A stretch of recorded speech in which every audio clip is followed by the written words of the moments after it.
Welcome to a special episode of the Hearthstone Report.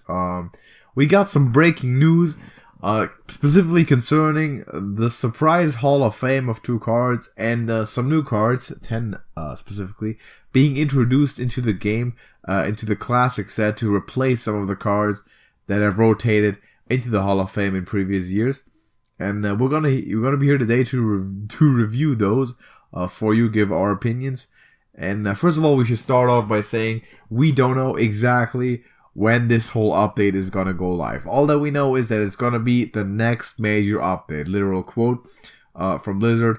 We do not yet, at the time of recording and release of this video, have a specific date given. People speculate it could be as late as the next expansion, which would be a couple of months still. More likely though. It seems like there's going to be one in the upcoming weeks. Smaller, balance update that they bring in every couple of weeks, couple of months. It's going to be one of those. Introducing 10 more cards to the game and rotating 2 cards out into the Hall of Fame. And those 2 cards are once Vanish for the Rogue and Mind Blast for Priest. 2 pretty iconic cards, pretty iconic spells. Yes. That used to be basic cards for those classes. And for the purpose of this rotation, were turned into common Hall of Fame cards. Which is sensible, because if you are a wild player, or if you intend to play wild, and you're joining after this rotation, you would have no way of acquiring the cards. Yep. If they were in the basic set.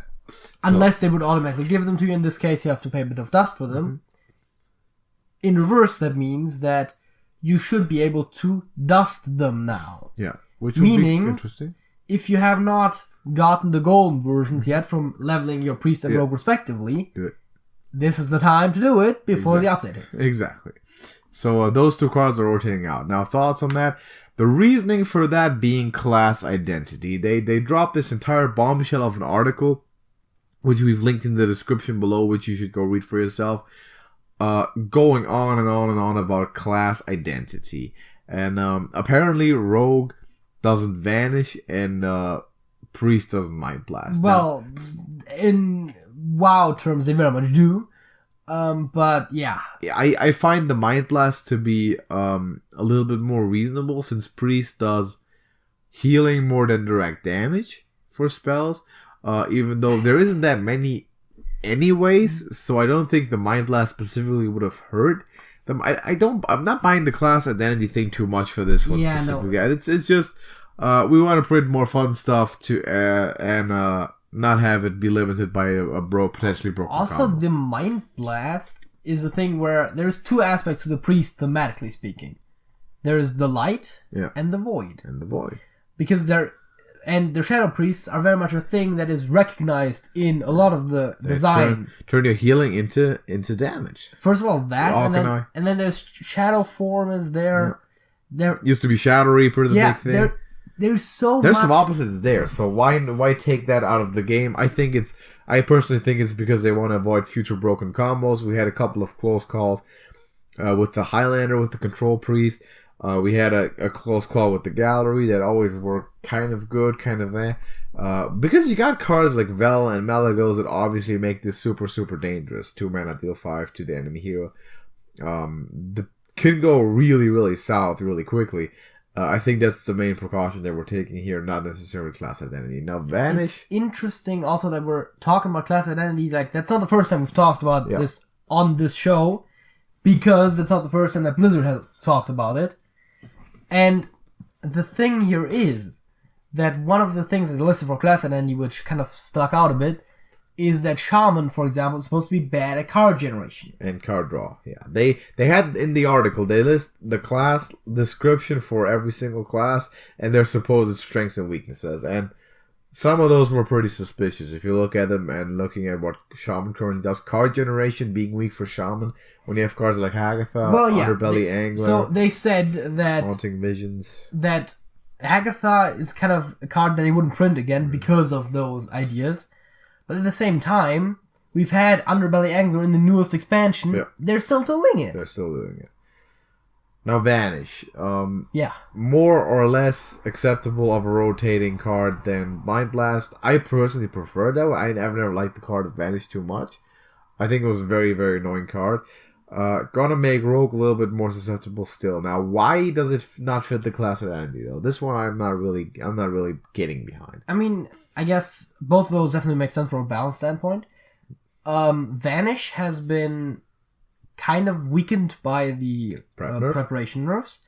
However, thanks to the recent buffs, Pogo Rogue has finally actually become kind of a decent deck. Yeah.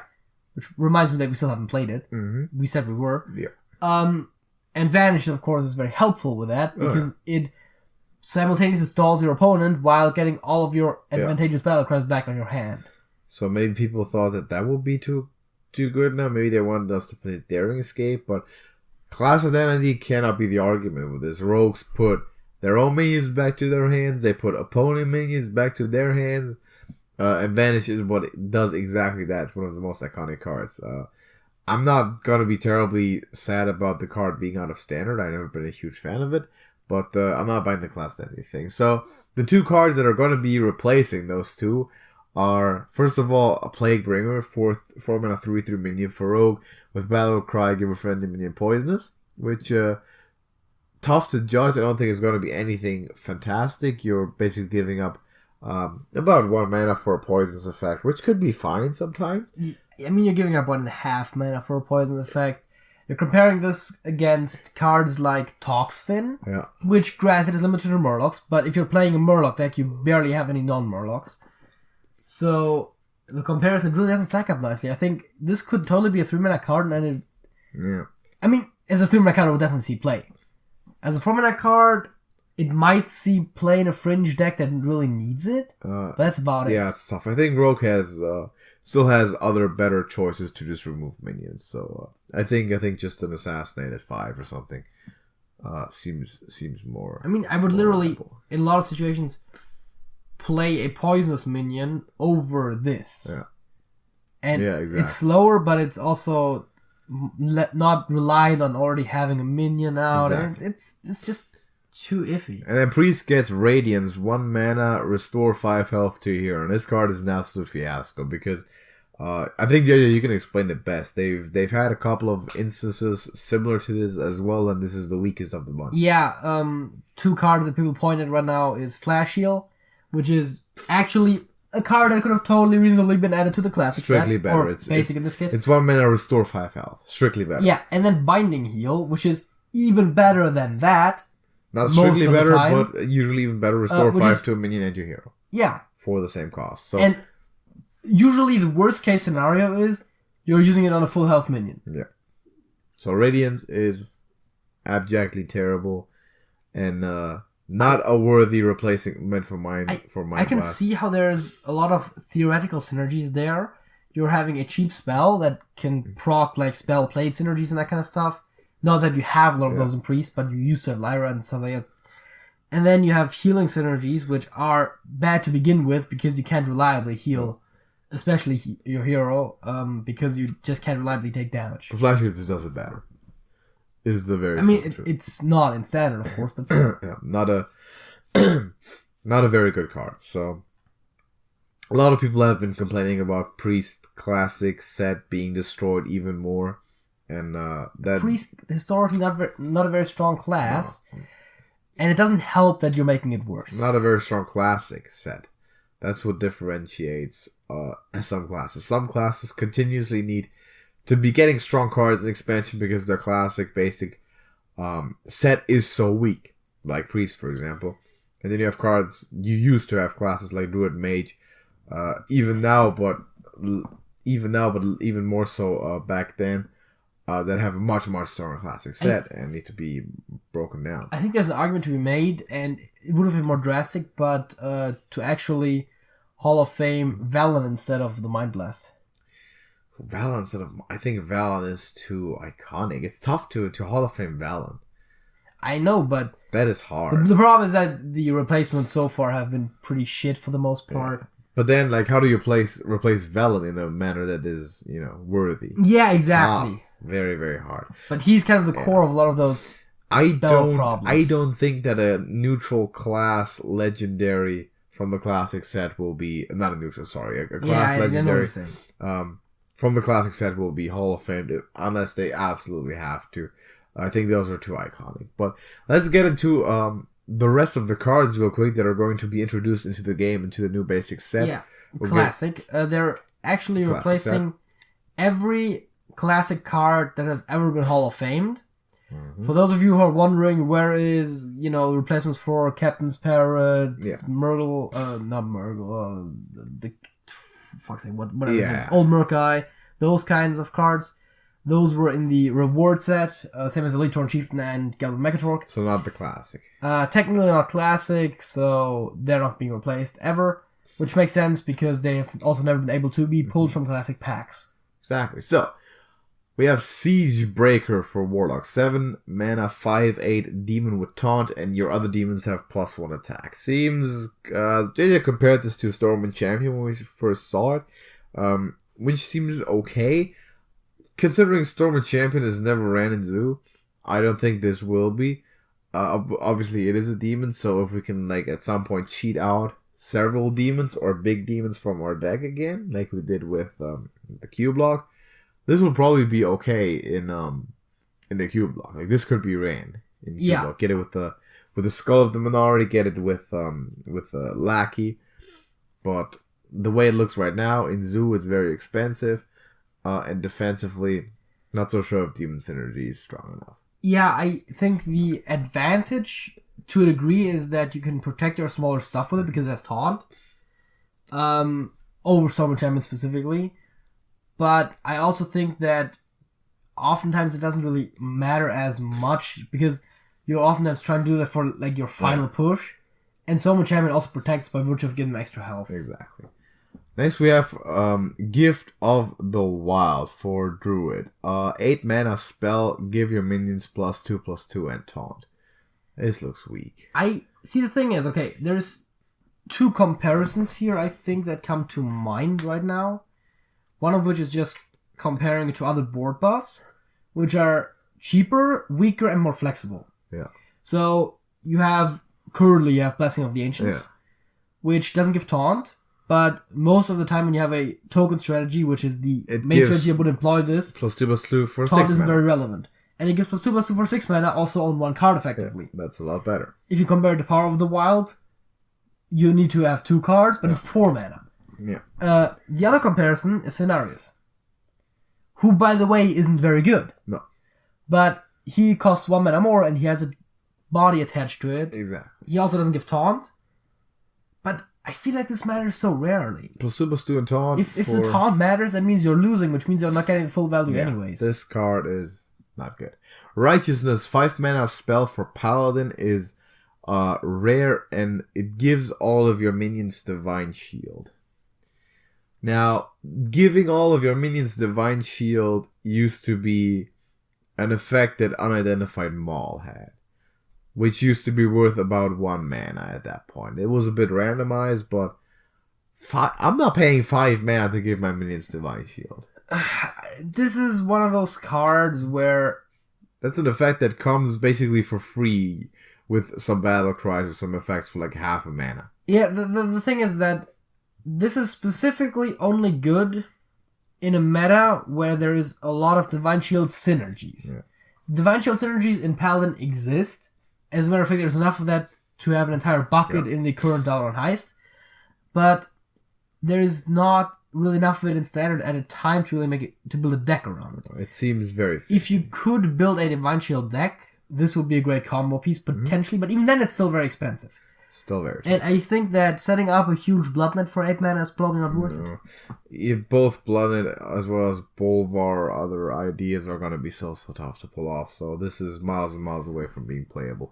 We have 2 legends, and those are kind of the big ones. First one is Brightwing, which is a dragon, 3 mana, 3/2, and has Battlecry. Add another random legend to your hand. So a random legendary minion to your hand. We've seen this before. Weaponized Pinata does Death Rattle. Is it good? I don't know. Slightly understated. It gets you a card. Maybe slightly above average card. Yeah, I think that I like this card, first of all. It's not very strong. It's not incredibly strong at the very least, which is it's not going to be fantastic. Which makes sense, because the idea with the replacements for the most part is to try to fill out the packs without increasing the power level of the classic set. I think this does a wonderful job at that. It also is a card that is reasonably playable. Granted, it's never going to be the best card in the deck, but it has a huge potential upside. Yeah. It has 2 mana stats, Some value. but it has the more aggressive leaning ones, which I think an underset of cards oftentimes is better. Yeah. While for a 2-drop, I prefer myself a River Crocolisk, for a 3-drop, I prefer the Bloodfeather Raptor. Yeah. Because it trades more effectively with a lot of other 3-drops. And some prevalent 4-drops also. Yeah, and then, again, the effect can be pretty good, and it's a cheap dragon. Yeah. Right now, we only really have 2 cheap dragons. Fairy Dragon and Nightmare Marble. Yeah. And if you're trying to run a dragon deck, which, again, currently isn't really that big of a thing. Small enablers are never bad. But yeah, having a small dragon to run is never bad. Good to have. And the other one is High Inquisitor White Mane, 7 mana, 6/8, also neutral legend. With Battlecry, summon all friendly minions that died this game. Now this looks more promising for sure. You know what this is? It's a Kel'Thuzad. It's Kel'Thuzad. For 1 turn. It even has the same stat line if memory serves. Now it does. It also has the same stat line as Katrina Muerte, which I was going to point out. Oh. The whole Raz minions. Now you got some limitations. Obviously, Kel'Thuzad triggers every turn and at the end of turn. So with this one, you have some order that's kind of dictated towards you, because you got to get your trades in first before you play this. To res. Not really that huge of a brain game. In most situations, you're just playing this last. But summoning all friendly minions that died this turn seems pretty good, and I can see this making some decks for sure. I mean, I feel like this is actually, in a lot of situations, on a comparable power level to Kel'Thuzad.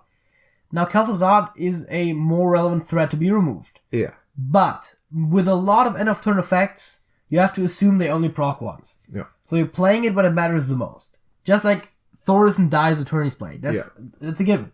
And the same is the case for Kel'Thuzad. Yeah. This is less of a priority target, which means that it'll draw less aggro, which means it makes it slightly weaker. Yeah. But the effect is almost the same strength, because it's only going to proc once anyways. It looks very, very good. That's for sure. And it has Battlecry synergies, potentially. Historically, we have cards like Bran and Shudderwalk. Yeah. I assume we're going to see stuff like that again. As a matter of fact, we do currently have Shudderwalk. We currently do have Shudderwalk. So, yeah, Brightwing, High Inquisitor, White Mane, both work with Shudderwalk. Extra value. Side note. Yeah, we shall see. Actually, honestly, I'm thinking there already is a control-oriented shaman to some degree with the Eureka Shaman. High Inquisitor White Mane is one of those cards where the battlecry is worth enough that a Shudderwalk with just that and one other battlecry is already pretty good. This is pretty good, so that might add... this is definitely a value attack card. We have the last 3 cards, which are going to be, first of all, the Baron Stable Hand. So a 7 mana 4/4 neutral epic with Battlecry Summon a Random Beast. This looks kind of bleak. I'm not so sure about this one. Random Beast seems very much like hit and miss. Well, yeah. I don't know what the averages of beasts are. I kind of neglected to look that up in advance. But if you're getting something like a high main of this is pretty good. Yeah, the problem with beasts is a lot of high end and a lot of low end stuff. So I think there's a lot of low end stuff. Yeah, and a few memorable high end ones. They'll be sitting with the links. And of course, if you get that Witcher Grizzly or that King Crush, you're great, or Undasta or whatever. But it's not gonna. I don't think it's gonna be solid or consistent enough to be run in constructed deck. This might be a decent card in Arena. I'm gonna actually look forward to seeing its Arena score and then see. As a matter of fact, a lot of the cards in here, at the very least the classic replacements, let's not talk about the basic stores, but a lot of those cards, as a matter of fact, even the basic row card, are very valid in Arena. And because they're classic, as far as we know, classic and basic are never going to rotate out of the arena. So can I reliably, or at least on average, get 4/4 stats or more of a beast from this card? It remains to be seen. I don't know the exact odds. But again, arena, you rather draft this than another understated card sometimes. Then in arena, it might be worth it. It's not going to be in the top bucket anyways, so it might be a good draft. Correct. Next, we have SI7 Infiltrator, 4 mana, 5/4 with a battle cry, destroy a random enemy secret. We've seen effects of this before to destroy all enemy secrets, and this could potentially be a pretty good tempo card against secret decks, especially because it has vanilla stats, so it's not giving up on stats for that minor effect. Arena, definitely very good. This is an arena card for sure. This is one of those cards that some people are really hyped about it existing. Some people despise it, mostly because they play secrets. A lot of people have asked for Secret Tech in Classic as a replacement effect. I like it. This is a neutral Secret Tech card in Classic that is good enough to be used even if secrets are only somewhat prevalent. Yeah, I definitely do like it. It plays right into mage secrets that played on 3. A lot of hunter secrets, if you can, oftentimes if decks do this, they'll have a secret out by basically every single secret deck. Paladin, hunter, mage will have a secret out by turn 4, so you can make it tempo soon happen. Yeah, I don't hate it. I think this is one of those cards, kind of like the Acidic Swamp Ooze, Tech, where it doesn't have the deck that it counters, or the idea that it counters, doesn't have to be very oppressive in the meta to justify running it. Yeah. It just needs to be prevalent enough, because even in the matchups where it's not used, it's still a good card. And that's exactly the point. What makes it acceptable and potentially a good card is that it doesn't give up on stats if the effect isn't used on. So this is going to be an excellent arena card, and we'll see if it finds tech options in Constructed. And then we have Arcane Devour. It's the last one. 8 mana, 5/5 elemental. Whenever you cast a spell, gain +2/+2, and this screams pretty bad at me. Yeah, I like that we're getting more classic elementals because we don't have a lot of those. Mm-hmm. Then again, you play an 8 mana 5/5. You don't play that many spells that same turn. No, that's the thing, right? This on just scale it down a notch. Like on 6 mana 3/3, still not very good, but better. Theoretically, putting it on like a 4 mana 1/1 might actually be pretty good, especially in the current decks like the mana cyclone variations of Mage. It could provide better value. Where you can actually snowball it. In this case, you're paying 8 mana to not do much of anything. Doesn't have taunt. It doesn't have anything else. You might play another spell with this. Yeah. You got a 7/7, which is still bad for 8 mana. It'll probably be removed. You gain nothing. You have to assume these cards look too slow. That you're running this in a deck that specifically tries to make profit of this. But even then, you're expecting a lot of times to be running this with 2 spells. And that is already somewhat generous. Yeah. But there are 0 mana spells. But you're running this with 2 spells on the same turn. That means, for 10 mana, you're getting your spell effects off, and you're getting an 8 mana 9/9 effectively for the 2 extra spells being cast. That is a lot of setup for getting 1 extra stat point. Yeah. Not much. And a priority target on the field. It'll probably still die. It's not worth it. Doesn't seem good. Probably also not valid in arena. Definitely not valid in arena, actually. Ironically enough, the best class for this is probably not the ones that you would first think of, which would likely be Mage. It's probably Rogue. It could potentially be Rogue. Because you have your prep, you got backstab. You got a lot of 0 mana spells. Yeah. But Rogue, like the day that Rogue plays an 8 mana 5/5. No, again, that is like the one class that could actually pull off something decent with this. Which, by the way, means if they can pull off something with this, imagine the Edwin they can build with. Exactly. So why play Arcane Devour? Yeah. I don't think this is going to they have a better option, but I'm just saying, they are the one class that could maybe derive value out of that if they live long enough, and for some reason don't have anything better. Not an adequate replacement for Cold Dead Oracle in any way. But that's all the cards that we have had to mention. Again, we don't know exactly when this will go live. We will let you know, though, in our Discord server. We'll notify it as soon as that happens, or someone else will, because we have people in there who are oftentimes a lot more up on the news than we are. So that's a good reason, by the way, to also go ahead and join that server. The link is in the description. It's the Trash Can TV Hearthstone Discord server. We have over 100 people in there. Great community of beginners as well as more advanced or not professional, but pretty good players. Maybe there is a professional. If you are, let us know. Maybe someone has been living among us we never knew of. But yeah, people can help each other out. It's great. If you have some questions, always feel free to ask, and we'll be happy to welcome you there soon, and would appreciate if you decided to join the community. Also, leave a like on this video if this helped you out in any way and it was informative to you. Subscribe to Trash Can TV to not miss any more of our Hearthstone content. Maybe take a look at some gameplays, or if you're a beginner, we have a beginner's guide. And basically everything you need to get you into Hearthstone with some budget decks and some collection management, disenchanting, dusting guides. So have a look at those. Thank you for watching this one. We'll hope to see you in the Discord soon to talk to you, and we'll see you in the next one. JJ. That's it. That's it.